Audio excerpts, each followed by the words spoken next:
Welcome to ECN Trade Daily Video. Before we begin, it should be noted that any advice is of a general nature only and that your personal circumstances have not been taken into consideration.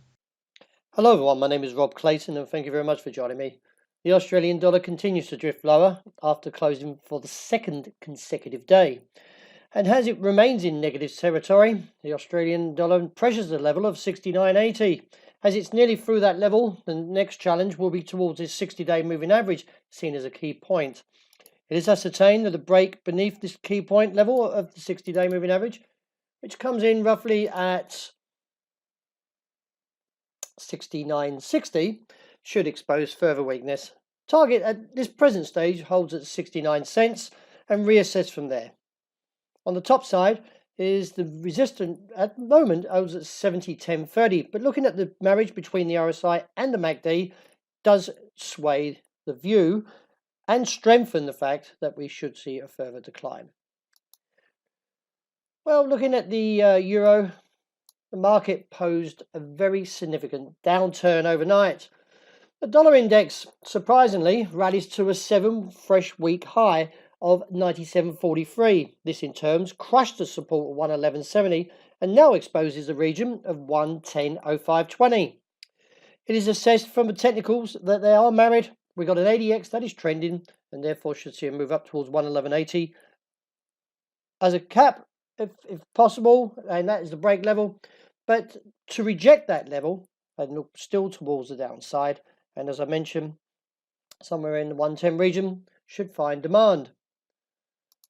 The dollar yen has also attempted to recover further since rebounding off the level of 107.1525. It is viewed that we may get a challenge of 108.45.55, but beyond there, I do expect to see supply to come back into play and look for a rejection from that area and see a move back towards the region of 107.70 or to the lows of 107.1520. So when it comes to the UK, the fresh term of newly appointed UK Boris Johnson, now Prime Minister. The new Conservative leader will take office on Wednesday following an audience with the Queen at Buckingham Palace. After entering 10 Downing Street, he is expected to announce a round of new positions with senior cabinet posts, including Chancellor of the Exchequer and Home Secretary. Sources close to Mr. Johnson said his top team would reflect modern Britain.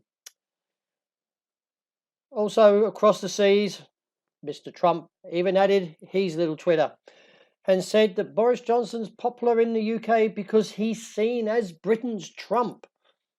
Well, they've got the same colour hair, so let's see. From a technical point, though, as you can see, the market is still struggling and could see a challenge towards 123.5, as this downtrend is clearly in play and could see this market eventually reach, if we go sub 123.50, to 121.40.60. Well, gold still pressuring the downside. I still believe the market has room to get to either 1,395 to 1,415. It did briefly test there last night after posting a fresh low of 14. What's put pressure on gold is the fact is that, as I mentioned before, the dollar index did post a fresh 7-week high. So let's see how it all plays out.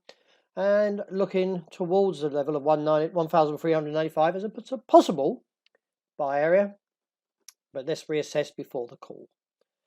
Finishing up with oil, well, the market surged around over 1.5%, that is, after the UK and Iran tension, that is, cools.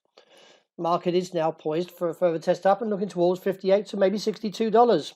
But do be on your guard in case we see the market turn around. But one saviour is the fact is we do have these inside range days of this engulfed candle, which is further to support a move up towards at least 58, maybe 60 to 62.